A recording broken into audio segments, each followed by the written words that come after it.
Class 12th biology. Last class में हमने biodiversity start किए थे चैप्टर, है ना, और उसमें मैंने आपको बहुत सारी चीज़ें आपको मैंने एक्सप्लेन कर दी थी। नेक्स्ट हमारा जो टॉपिक था इसमें था वो था pattern of biodiversity, right. So pattern of biodiversity दो तरीके से होती है, दो पैटर्न है इसके। फर्स्ट है latitudinal gradient and the second one is species area relationship, है ना। सो दोनों को अपन समझते हैं। फर्स्ट लैटिट्यूडनल ग्रेडियंट, तो ये क्या होता है देखिए, the diversity of plants and animal is not uniform through out the world but shows a rather uneven distribution. मतलब जो प्लांट्स और एनिमल की डाइवर्सिटी है वो एक जैसी नहीं है, यूनिफॉर्म नहीं है पूरे वर्ल्ड में, but it shows a rather uneven distribution. For many groups of animal and plants, there are interesting pattern in diversities. The most well known being the latitudinal gradient in diversity.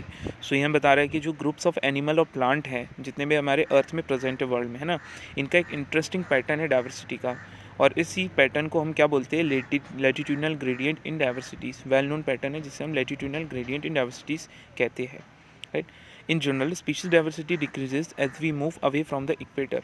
अगर हम equator से दूर जाते हैं तो जो species की diversity है वो कैसे होती है, कम होने लगती है.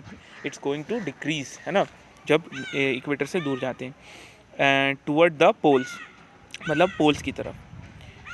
with a very few exceptions, tropics latitudinal range of 23.5 degree north to 23.5 degree south harbor more species than temperate और polar areas. यहाँ बता रहा है कि बहुत कम एक्सेप्शंस है के साथ कि जो ट्रॉपिक्स है, ट्रॉपिक मतलब लैटिट्यूडनल रेंज बता रहा है यहाँ पे 23.5 डिग्री नॉर्थ से 23.5 डिग्री साउथ तक, है ना. these are the latitudinal points of harbor more species than temperate और polar areas. मतलब टेम्परेट और पोलर एरिया से ज़्यादा यहाँ पे स्पीशीज़ देखने को मिल जाती है. Colombia located near the equator, मतलब जो कोलंबिया है वो लोकेटेड है कहाँ पे, इक्वेटर के पास में.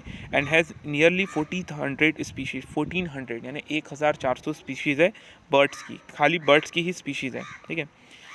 वाइल न्यूयॉर्क में जो कि 41 डिग्री नॉर्थ इक्वेटर पे पड़ता है, right, has 105 species and the Greenland at 71 degree north and it contain only 56 species of bird. इससे ये पता चलता है कि इक्वेटर से जितने दूर जाते हैं, है ना, तो क्या होता है, स्पीशीज़ की जो डाइवर्सिटी है वो कम होने लगती है. ओके, फिर क्या बता रहा है,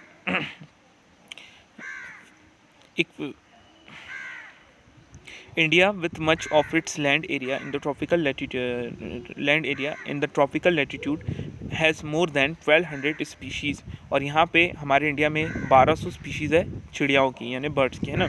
A forest in a tropical region like Ecuador has up to 10 times as many species of vascular plants as a forest of equal area in a temperate region like the Midwest of the USA.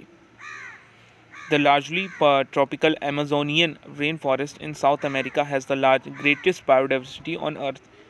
It is home to more than 40,000 species of plant, 3,000 species of fishes, 1,300 species of bird, 427 of mammal, 427 of amphibian, 378 of reptile, and of more than 1,25,000 invertebrate. So एमेजोनियन rain forest जो है, जो कि south America में पड़ता है, equator के करीब, है ना, यहाँ पे हमें अलग अलग एनिमल्स और प्लांट्स की बहुत ज़्यादा डाइवर्सिटी देखने को मिल जाती है. Scientist estimate that in this rain forest there might be at least 2 million insect species waiting to be discovered and named. Scientist का ऐसा मानना है कि ऐसे रेन फॉरेस्ट में लगभग 2 मिलियन तक की ऐसी स्पीशीज़ है जिनको डिस्कवर करना अभी भी बाकी है. किसकी स्पीशीज़ 2 मिलियन? इंसेक्ट्स की. नेक्स्ट हमारा क्या दिया है, what is so special about tropic that might account for their greater biological diversity. मतलब ट्रॉपिक में ऐसा क्या स्पेशल है जिसकी वजह से वो ज़्यादा स्पीशीज़ को कंटेन करता है, राइट, बायोलॉजिकल स्पीशीज़ को. Ecologist and evolutionary biologist have proposed various hypothesis. some important ones are speciation.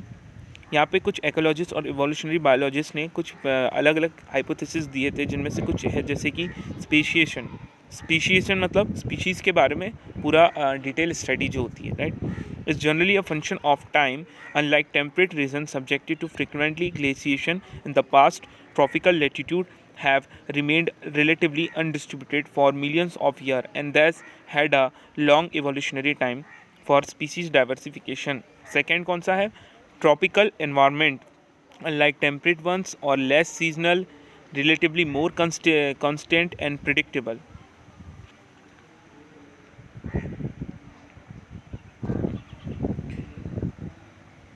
Such constant environments promote niche specialization, specialization, and led to a greater species diversity. And C, there is more solar energy available in the tropics, which contribute to higher productivity. This in turn might contribute indirectly to greater diversities. तो ये वो reason है जो कुछ hypothesis दिए गए थे कुछ इकोलॉजिस्ट और बायोलॉजिस्ट के थ्रू कि क्यों ट्रॉपिकल रीजन में ही ज़्यादा स्पीशीज़ हमें देखने को मिलती है इतनी ग्रेट डाइवर्सिटी वाली। नेक्स्ट जो था पैटर्न था बायोलॉजिकल बायोडाइवर्सिटी का पैटर्न, वो था स्पीशीज़ एरिया रिलेशनशिप। यहाँ पे एक ग्राफ भी प्लॉट किया है इन्होंने, ठीक है, तो अब इससे समझेंगे हम। During his pioneering and extensive exploration in the wilderness of South American jungles, the great German naturalist and geographer Alexander von Humboldt observed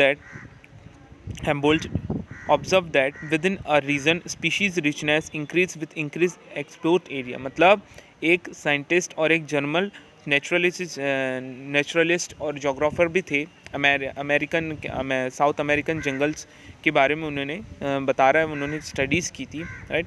और इनका नाम था अलेक्जेंडर वॉन हम्बोल्ट। इन्होंने ये ऑब्जर्व किया कि स्पीशीज़ की रिचनेस किसी भी पर्टिकुलर एरिया में इंक्रीज़ कब होती है, जब उस एरिया का मतलब साइज़ कैसा हो, सरफेस एरिया बढ़ जाए, है ना।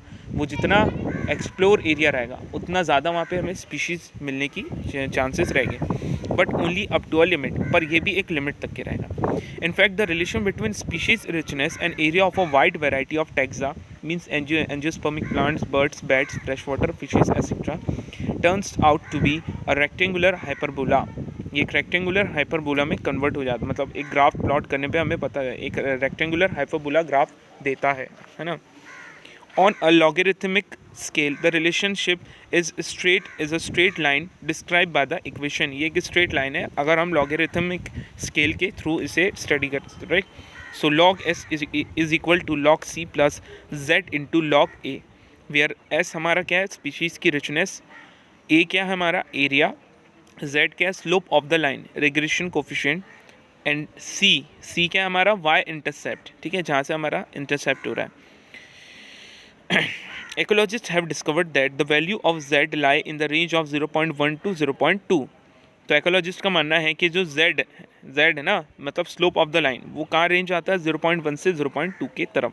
हम यहाँ ग्राफ में देख सकते हैं जो कि प्लॉट किया गया है दो चीज़ों के बीच में, first area and then species richness. जैसे कि अलेक्जेंडर ने कहा था, वॉन हेम्बोल्ट ने, कि जैसे जैसे एरिया को एक्सप्लोर करेंगे, एरिया जैसे जैसे वाइडली ग्रे होते जाएगा, वैसे वैसे स्पीशीज़ की रिचनेस भी बढ़ेगी।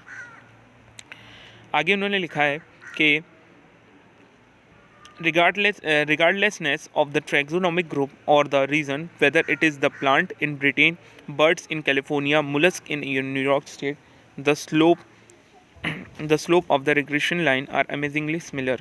But if you analyze the species area relationship among very large areas like the entire continent, you will find that the slope of line to be much steeper, z value in the range of 0.6 to 1.2. For example, for frugivorous fruit-eating birds and mammals in the tropical forests of different continents, the slope is found to be 1.15. What do steeper slopes means in the context? Next हमारा जो topic है वो है the importance of species diversity to the ecosystem. मतलब हमारी जो diversity है species की, अलग अलग स्पीशीज़ है, इसका क्या इंपॉर्टेंस है हमारे इकोसिस्टम में। So does the number of species in a community really matter to be functioning to the functioning of the ecosystem. Community क्या होती है, अभी जैसे आपने अगर हम लोकलाइज कम्युनिटी के बारे में बात करें तो ये क्या होती है, as a group of people और a group of different small groups या सब ग्रुप्स, ऐसा आप बोल सकते हैं ना, कि छोटे छोटे ग्रुप्स का एक मिल के जो बड़ा ग्रुप बनता है उसे हम कम्युनिटी बोल देते हैं, है ना। तो वैसे ही जानवरों में भी होता है ना, इनकी स्पीसीज़ रहती है। जैसे कि आप अगर लॉयन की एक ग्रुप रहता है, उनका एक अलग दल रहता है ना, वैसे ही बफेलोज़ का अलग रहता है, और जितने भी वाइल्ड एनिमल्स है ना, जैसे ही बर्ड्स का अलग रहता है ग्रुप, है ना, फिशेज़ का अलग रहता है। तो इनकी एक कम्युनिटी ये लोग डेवलप करते हैं, एक पर्टिकुलर एनवायरनमेंट, उससे कम्युनिटी हम कहते हैं ना। So this is a question for which by ecologists have not been able to give a definite answer. For many decades, यहाँ पे अब क्वेश्चन क्या आता है कि does the number of species in a community really matter to the functioning of the ecosystem. क्या किसी भी कम्युनिटी में उसकी स्पीशीज़ का नंबर यानी उसकी तादाद इकोसिस्टम के फंक्शनिंग में मैटर करती है? तो इसका आंसर किसी भी एक्ोलॉजिस्ट ने क्लियरली नहीं दे पाया, डेफिनेट आंसर नहीं दे पाया। फॉर मैनी डिकेट्स यानी कई डिकेट्स से एक्ोलॉजिस्ट का ये मानना है कि that communities with more species generally tend to be more stable than those with less species. मतलब वो कम्युनिटी ज़्यादा स्टेबल रही है, मतलब हमेशा बनी रहेगी जिसमें ज़्यादा अलग अलग तरह की स्पीशीज़ रहेगी, क्योंकि अलग अलग तरह की स्पीशीज़ रहेगी तो उनका फूड चेन बेटर तरीके से चलेगा, उनके पास ऑप्शंस रहेंगे, राइट। अगर कोई एक स्पीशीज़ भी मान लीजिए रेयर हो जाती है तो उनके पास दूसरा ऑप्शन रहेगा, तो फूड चेन चलता रहेगा जिसकी वजह से कम्युनिटी स्टेबल रहेगी ज़्यादा समय तक के, है ना। और इन एक्ोलॉजिस्ट का ये मानना था कि ऐसी कम्युनिटी जिसमें ज़्यादा स्पीशीज़ होती है ये ज़्यादा स्टेबल होती है इन कंपैरिजन टू वो कम्युनिटी जिसमें कम स्पीशीज़ है। What exactly is stability for a biological community? Exactly अब यहाँ क्वेश्चन ये आता है कि बायोलॉजिकल कम्युनिटी में स्टेबिलिटी का मतलब क्या होता है, एग्जैक्टली इसका मतलब क्या है। एक स्टेबल कम्युनिटी क्या होती है, देखिए, a stable community should not show too much variation productivity. मतलब एक स्टेबल कम्युनिटी क्या होती है, जो ज़्यादा वेरिएशन शो नहीं करती प्रोडक्टिविटी में फ्रॉम ईयर टू ईयर, मतलब साल दर साल, 1 साल से 2 साल, है ना। It must be either resistant और रिसाइलेंट टू ओकेशनल डिस्टर्बेंस। और ये कम्युनिटीज़ कैसी रहती है, ये रेजिस्टेंट रहती है। रेजिस्टेंट मतलब जितनी भी आफतें रहती, चाहे वो एनवायरमेंटल आई हो, है ना, एपिडेमिक्स हो, कितनी भी हो, तो इसके रेजिस्टेंस रहती है, रिसाइलेंट रहती है। ओकेशनल डिस्टर्बेंस का मतलब वही होता है, चाहे वो नेचुरली हो रहा हो या man made. Naturally means flood, landslide, है ना, फॉरेस्ट फायर, ये हो रहा हो, या मैन मेड जैसे कि जैसे वुड कटिंग कई बार होता है ना जंगल की, हाँ, डीकंजर्वेशन जिसको हम बोलते हैं, डीकंजर्वेशन बोलते हैं। तो ये सारी चीज़ें जो होती है इसके खिलाफ रेजिस्टेंट रहते हैं ना।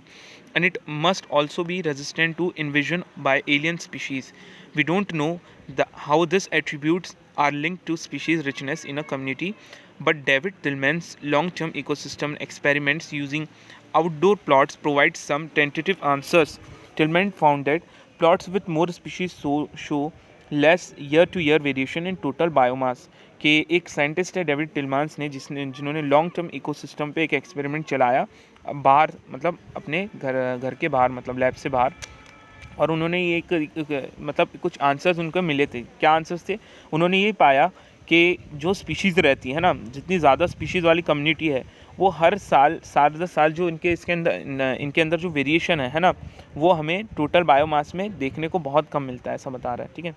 He also showed that in his experiment increased diversity contribute to higher productivity। और जितनी ज़्यादा डाइवर्सिटी इंक्रीज होगी उतना ज़्यादा प्रोडक्टिविटी भी होगा। Although we may not understand completely how species richness contribute to the well-being of an ecosystem, हम ये नहीं समझ पाए अभी तक कि completely कि स्पीशीज़ की जो रिचनेस है वो कैसे कंट्रीब्यूट करती है हमारे एक अच्छे इकोसिस्टम को बनाने में। We know enough to realize that rich biodiversity is not only essential for ecosystem health but imperative for the very survival of human race on this planet।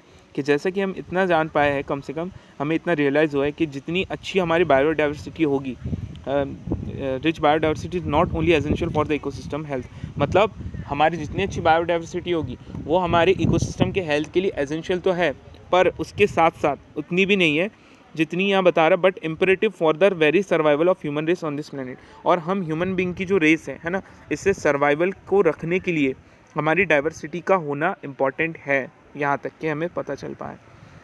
Eight a time when we are losing species at an alarming pace, वो समय जब हम अपनी species को बहुत तेज़ी से खोने लगते हैं ना।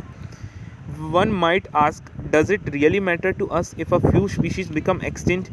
तो कई लोग के दिमाग में ऐसे सवाल आएंगे, कई लोग ऐसे भी सोचते हैं, कई लोग का ये मानना होगा कि जो कुछ बची हुई स्पीशीज़ अगर ये एक्सटेंट हो गए तो क्या होगा। हमें ये सोचना भी चाहिए कि अगर जो स्पीशीज़ धीरे धीरे ख़त्म होते जाएगी, पर्टिकुलर किसी चिड़िया की हो, कोई जानवर की हो, है ना, तो ये हमारी लाइफ में कैसे, हमारे इकोसिस्टम, हमारे वर्ल्ड में क्या इफेक्ट होगा, इसका हमें इसके बारे में सोचना चाहिए अगर एक्सटेंट होती जाएगी तो।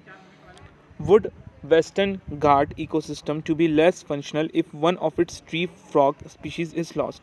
यहाँ बता रहा है कि वेस्टर्न घाट इकोसिस्टम में कम, मतलब वो फंक्शनल नहीं रह जाएगा, थोड़ा कम फंक्शन करेगा अगर वहाँ पे उनके एक स्पीशीज़ जैसे कि एक ट्री फ्रॉग स्पीशीज़ है वो ख़त्म हो जाए हमेशा के लिए।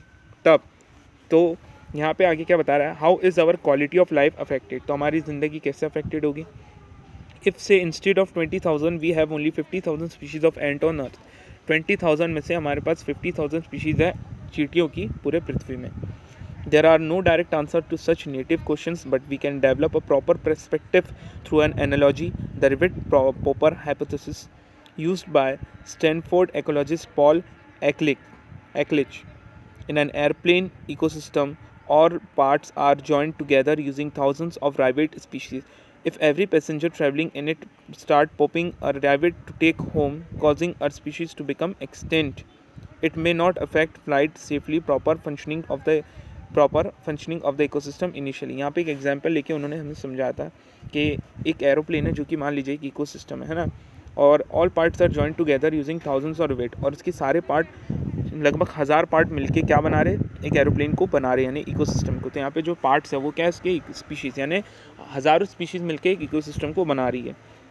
If every passenger travelling in it, मतलब जो भी पैसेंजर, पूरे पैसेंजर जो उसमें ट्रैवल कर रहे, जो भी passenger start popping a rivet to take home, और वो क्या करे, अपने अपने घर की तरफ जाने के लिए क्या करे, एक बोल सकते हैं आप ज़िद करे, या एक तरीके से मतलब एग्रेसिव हो जाए उनके अपने घर जाने के लिए, right, causing a species to be extinct, और इस तरीके से क्या होगा कि स्पीशीज़ जो होगी वह एक्सटेंट होने लगी।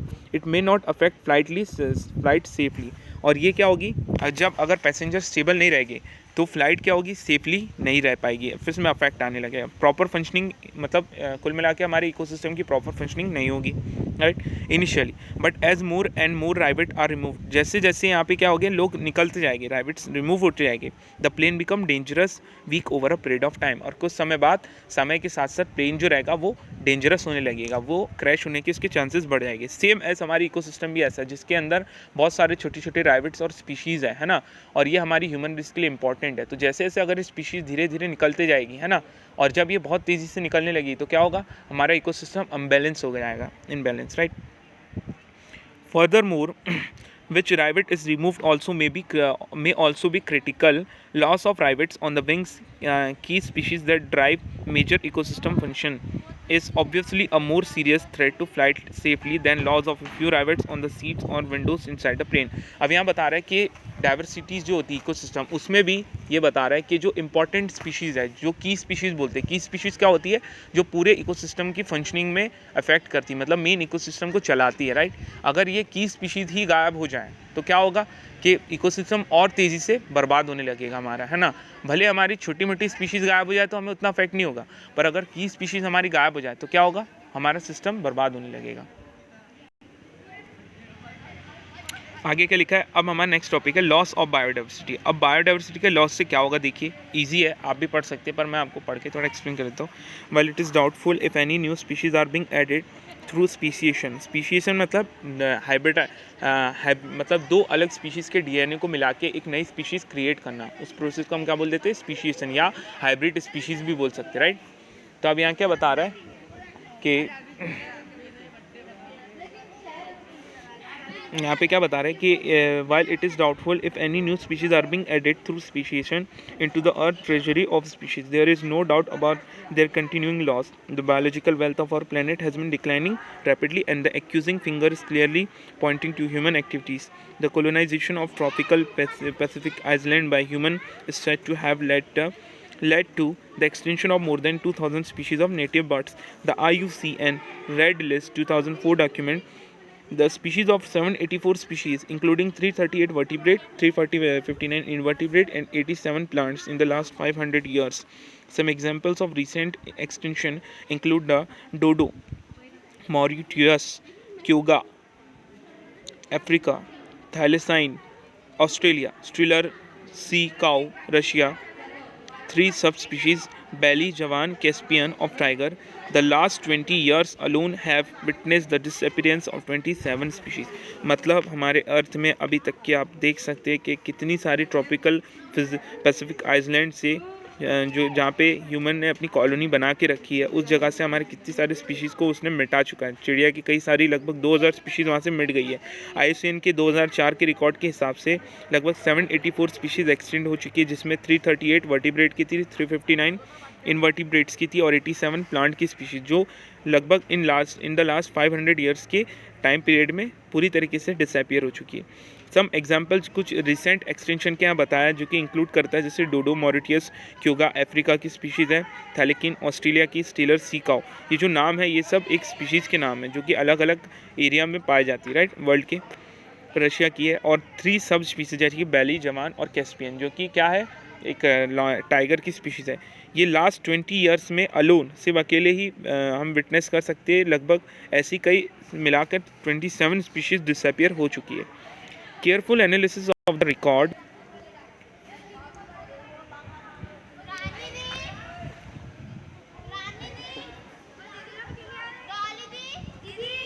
Careful analysis of the record shows that extinction across taxa are not random. मतलब ये बता रहे हैं कोई random नहीं है. Some groups like amphibian appear to be more vulnerable to extinction. Adding to the grim scenario of extinction is the fact that more than 50,500 species worldwide are facing the threat of extinction.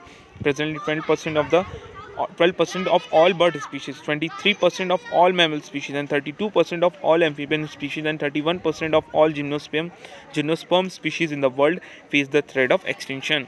अब यहाँ पे उन species के बारे में बताया जो खतरे की लगभग आप बोल सकते हैं लाइन पे है ना, डेंजरस, जो एक्सटिंक्शन के जस्ट पॉइंट पे ही है, आप बोल सकते हैं। अगर इनकी और थोड़ी सी तादाद कम हो गई तो एक्सटिंक्ट हो ही जाएगी। बहुत कम स्पीशीज़ इनकी बची हुई है वर्ल्ड में। From a study of the history of life on the earth through fossil record, we learned that large-scale loss of species like the one we are currently witnessing have also happened earlier. यहाँ बता रहा है कि कई ऐसी हमारी जो अर्थ की स्टडी जब हम करते हैं, हिस्ट्री ऑफ लाइफ के बारे में जब हम पढ़ते हैं हमारी अर्थ की, तो हमें फॉसिल रिकॉर्ड से पता चलता है कि हमने बहुत बड़े तादाद में स्पीशीज़ का लॉस झेला है, राइट। हमारी अर्थ में बहुत सारी ऐसी स्पीशीज़ जो ख़त्म हो गई समय के साथ और अभी भी हो रही है। Even before human appeared on the scene, मतलब इंसानों के आने से पहले भी कई सारी स्पीशीज़ थी जो ख़त्म हो चुकी है पूरी तरीके से। ड्यूरिंग द लॉन्ग पीरियड, लगभग 3 बिलियन ईयर्स के आसपास, since the origin and diversification of the life on the earth, there were 5 episode of mass extinction of species. How is the 6th extinction presently in progress, मतलब 5 section में इसको बांटा है कि 5 episodes जो कि मास एक्सटिंक्शन के थे स्पीशीज़ के, वो हो चुके, और अभी जो करेंटली चल रहा है वो है 6th एक्सटिंक्शन, यानी 6th एपिसोड चल रहा है हमारे मास एक्सटिंक्शन का, presently in progress different from the previous episode. तो यहाँ बता रहे हैं कि कैसे हम मान लें कि हमारा 6वां एक्सटिंक्शन जो होगा ये हमारे बाकी 5 के बराबर जैसा ना हो। पॉसिबल है, वो होगा ही होगा, क्योंकि हम जिस तरीके से आज हम डेवलपमेंट कर रहे हैं और वैसे वैसे हमारा इकोसिस्टम पीछे हो रहा है, हम ये बात को नोटिस नहीं कर पा रहे कि हमारा अर्थ कैसे धीरे धीरे अपनी स्पीशीज़ को, डाइवर्सिटी को खोता जा रहा है, right. The difference is in the rate. The current species extinction rate are estimated to be 100 to 1000 times faster than in the pre-human times, and our activities are responsible for the faster rate. Ecologists warn that if the present trend continue, nearly half of all the species on Earth might to be wiped out within the next 100 years.